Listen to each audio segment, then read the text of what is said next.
Hello, my name is Emma, and at 33 years old, I find myself immersed in an office job that demands much of my focus. Lately, all of my friends have been tying the knot one by one, and the expense of wedding gifts has been mounting. This parade of marriages made me feel a growing pressure to find a partner, so I began dating more actively. Emma, when are you going to give me grandkids? This question from my dad, Paul, greeted me each time I visited home. It always made me uncomfortable, prompting me to reduce the frequency of my visits. Having lost my mom at a young age, I was raised by my dad, my brother, and my grandparents. My brother married young and settled close to our childhood home, where he now lives with his 3 daughters, my beloved nieces.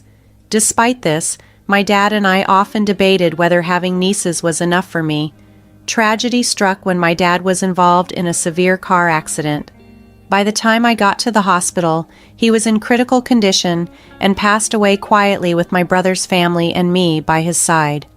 "Dad, I wanted you to meet someone," I whispered. I had recently gotten engaged to Jack, a man a friend introduced me to, who had just proposed. Jack was a bit of a show-off, but genuinely kind. With both my parents gone and my brother occupied with his own family, I felt a profound sense of loneliness. As I sat petting my cat Kelly after returning from the funeral, I murmured, "It does feel lonely, doesn't it?"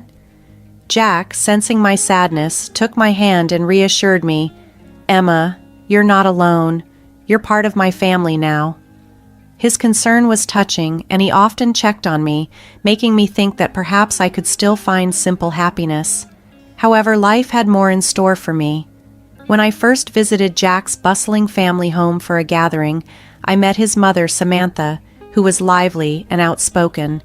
I walked in feeling nervous, expecting only to meet his parents, but the house was lively and full of people, adding to my anxiety, yet also hinting at new beginnings. At Jack's family home, I was introduced to a bustling household that included his in-laws, step-grandparents, his brother Henry, Henry's wife Amy, and their kids, Brian and Mason. "Nice to meet you all," I greeted them, taken aback by the size of the group. The house, a creation of Jack's father, Billy, showed signs of age but held a warm, inviting atmosphere that eased my initial nervousness. On the drive back, I couldn't help but comment on the large gathering. "Christmas or Thanksgiving must be quite the event," I remarked. Jack chuckled in response. "It's always crowded." "Can you believe they live like this every day?" I was surprised to learn that what I assumed was just a setting for large family gatherings was actually their everyday living arrangement. 10 people in that house, wow, Jack noted. Originally, it was just supposed to be his in-laws and step-grandparents living there, but Henry, who struggled to keep a job, moved in with Amy and their kids without prior discussion. "Henry will probably move out once he finds a job," Jack added with a laugh, suggesting a temporary arrangement that had become permanent. At that time, I thought these were just temporary family challenges. After marrying Jack, we settled into a quieter life in our own home, just the 2 of us and our cat, Kelly. Jack was handy around the house, and Kelly seemed to enjoy our company. Meanwhile, Henry and his family continued to live in the crowded family home, where the walls were adorned with children's artwork. Samantha, ever the optimist, mentioned she had given up trying to keep the walls clean. Amy, who was close to my age, always appeared exhausted, yet maintained a strong spirit. She and I quickly became friends. During visits, I noticed that it was usually Amy and I bustling around. "Hey, Amy, hurry up!" "Emma, don't just stand there. We're out of beer," someone would call out, and we'd spring into action. It felt as though we were the only ones ever moving, constantly busy, which made me ponder if this would be my fate too. But the thought of Amy enduring this daily was daunting. Despite her fatigue, Amy worked full-time to compensate for Henry's lack of employment. After many such observations, I hesitantly asked her one day, "Have you thought about leaving him?" She sighed. "I've thought about it. It's tough. We have kids, and he used to be kind. Her response made me reflect on the complexities of her situation. Seeing no good in Henry from my perspective, I wondered about the strength it took for her to continue day after day. When Jack suggested we build our own house, I was both surprised and thrilled. I had always harbored a secret dream of living in a charming house straight out of a storybook, complete with a white dog frolicking in the yard, though I had never shared this with anyone.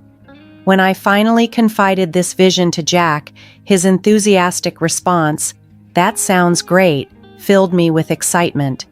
We spent many weekends touring model homes and selecting a builder, and a year later, our dream home was completed. "We need to keep up with the mortgage," Jack mentioned one day. "Definitely," I agreed, my smile reflecting the pride and joy in our new beginning. The first weekend in our new abode brought Jack's family over for a housewarming celebration. "Here, Wayne, give them the gift. We're coming in. Oh, what a nice house," Samantha exclaimed, her happiness making it seem as though she felt at home. I managed a polite smile as Wayne handed me 3 cans of beer, appearing as if he'd just picked them up. During the party, Henry meandered into our bedroom and, declaring, "This bed is so comfy," proceeded to jump on it with the kids in tow. Their excitement mounted as they discovered our cat, Kelly. "Look, there's a cat," they shouted, chasing her until she, overwhelmed by the commotion, hid in the back of the room. Poor Kelly, I thought, seeing her distress. As the party continued, I noticed Jack and Henry were fully engaged in the festivities. Meanwhile, Amy, looking apologetic, approached me. "Samantha wants appetizers soon. Can I use your kitchen? And sorry about scaring Kelly," she said. Observing her, I wondered how someone as considerate as Amy could stay with Henry. I felt a sisterly affection towards her and reassured, "I'll take care of it, Amy. You relax." Yet, she insisted on helping with the cooking while managing the children.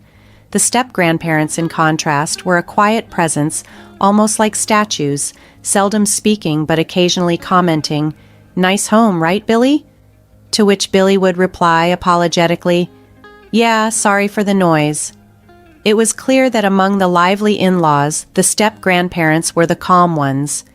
As the weekends rolled by, Jack's family began visiting almost every weekend, their parties stretching loud and late into the night.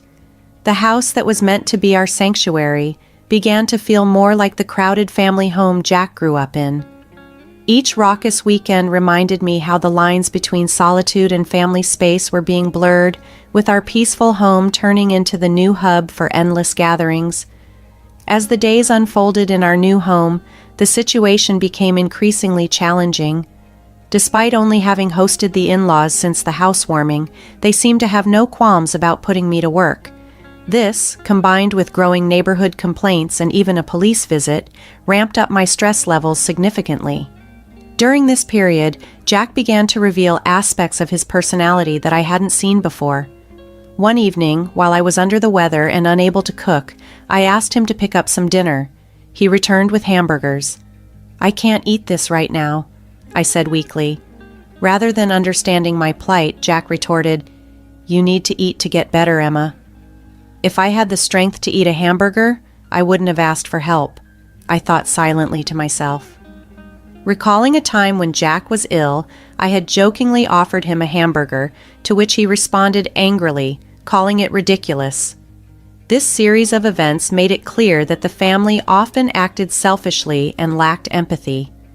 I found myself wishing for a reality check for them, a smirk crossing my face as I pondered, "Enjoy your freedom while you can. You'll get what you deserve."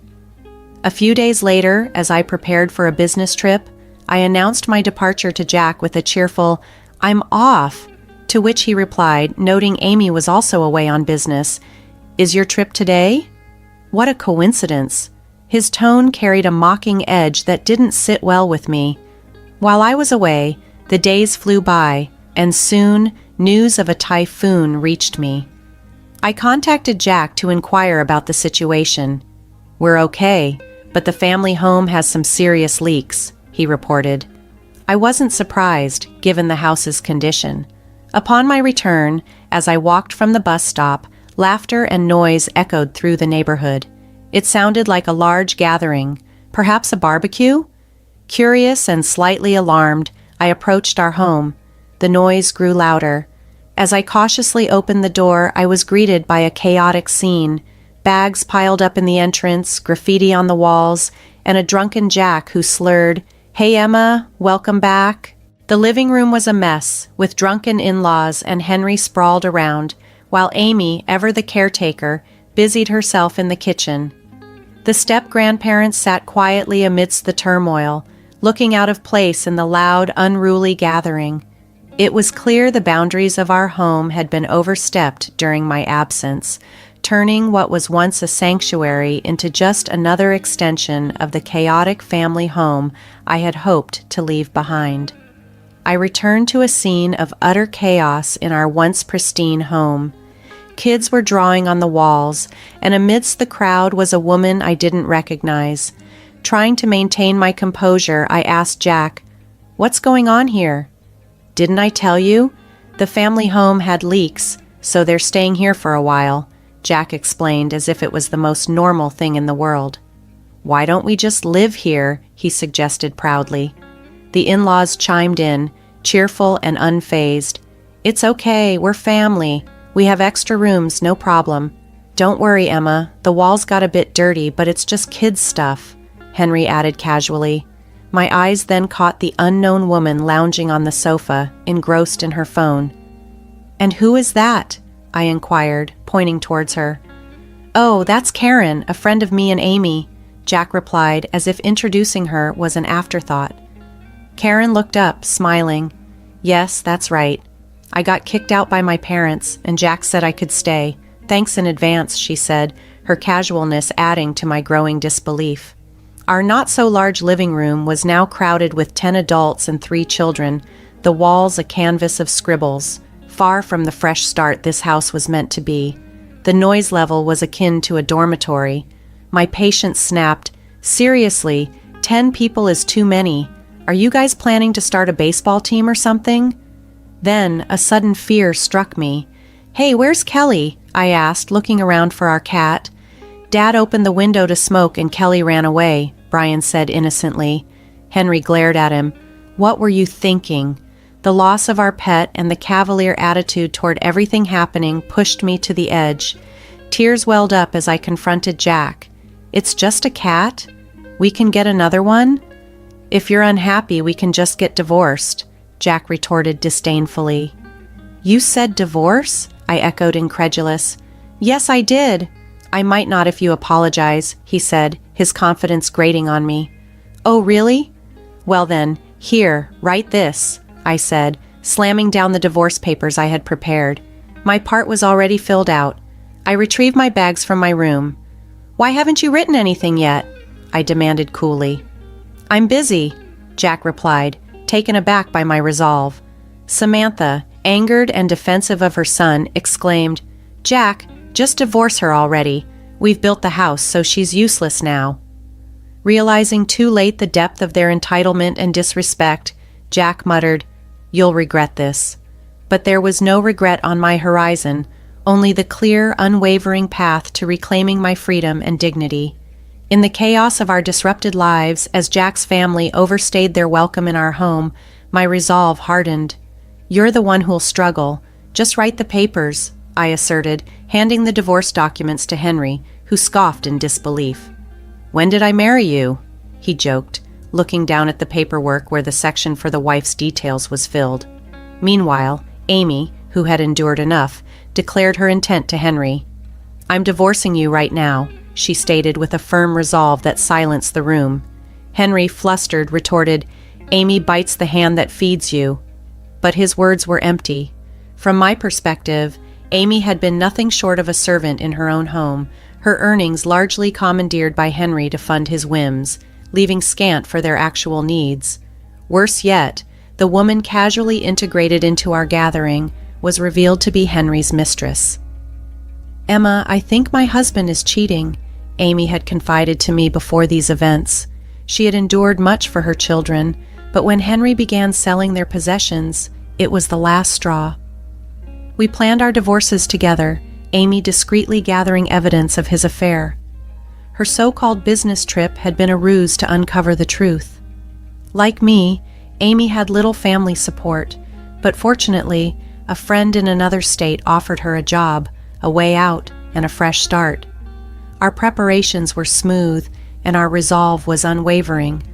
"I want to get out of that hellish house," Amy had declared, her determination as clear as glass. Knowing it would look suspicious to leave together, Amy went back first and soon relayed the distressing news of the takeover at my house and Henry's mistress moving in. "All our actions until now were a performance," I told her, resolute. "We're not living there anymore. Let the kids draw on the walls all they want," I reassured her, signaling our final detachment from the chaos. Henry, perhaps thinking he could now live openly with his mistress, signed the divorce papers without protest. "Let's go, Amy, Billy, and everyone," Amy called out. The step-grandparents, who had been quietly suffering the financial exploitation from the in-laws, stood up and followed Amy and her children to the door. "Living with people like you, I had given up on life," Billy said, glaring at the family as he left with his great-grandchildren. As we departed, leaving behind the dysfunctional household, we exchanged no pleasantries, only a succinct, "Well then, take care." "You'll regret this," the family laughed as we walked away, but our spirits were unbroken, lifted by the prospect of freedom and the start of a new chapter without the weight of their deceit and exploitation. Months after I had walked away from a tumultuous marriage and a chaotic household, my phone rang with an unexpected call. It was Jack. I realized I had forgotten to block his number. Anticipating the desperation in his voice, I answered the call. "Emma, come back," Jack pleaded, his voice tinged with urgency.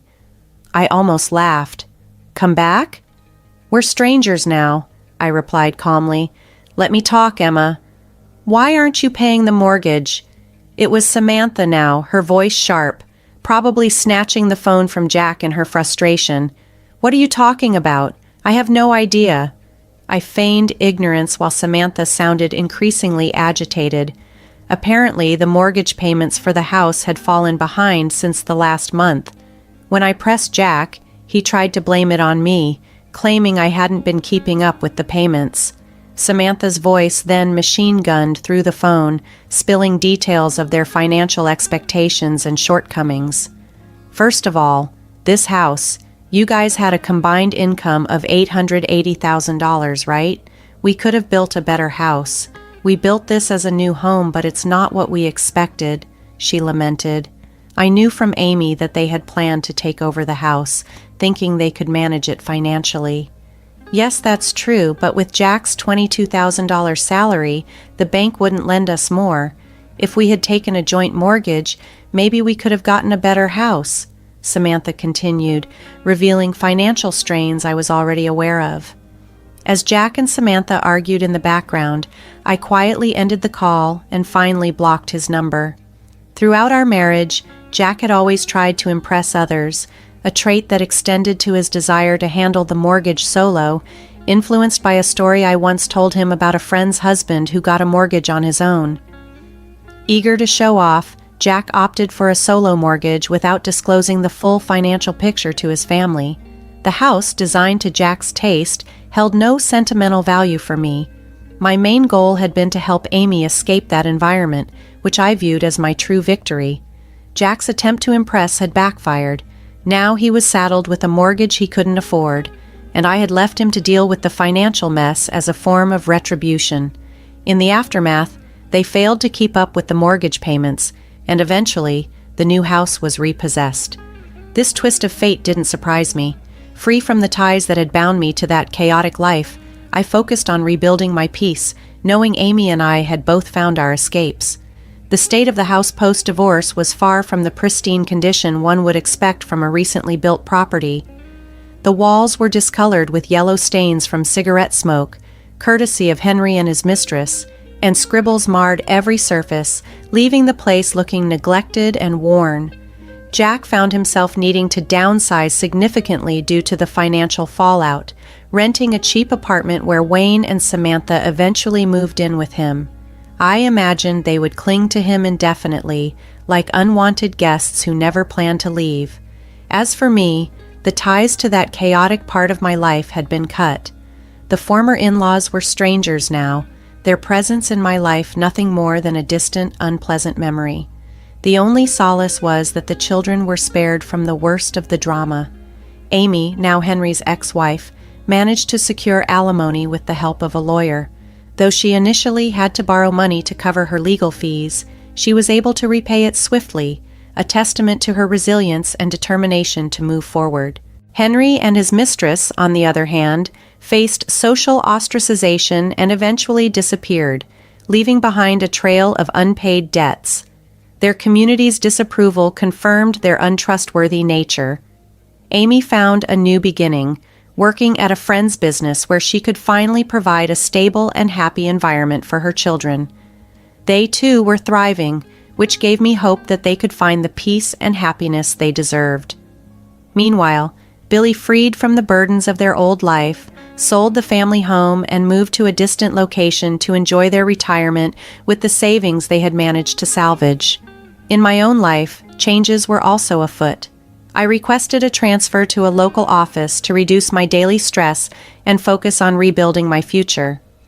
Through a fortunate twist facilitated by social media, I was reunited with Kelly, my cat, who had been found and cared for by a neighbor. It was a joy to have her friendly presence in my life again. Now I reside quietly in my late father's house with my brother's blessing, diligently saving to build my dream home.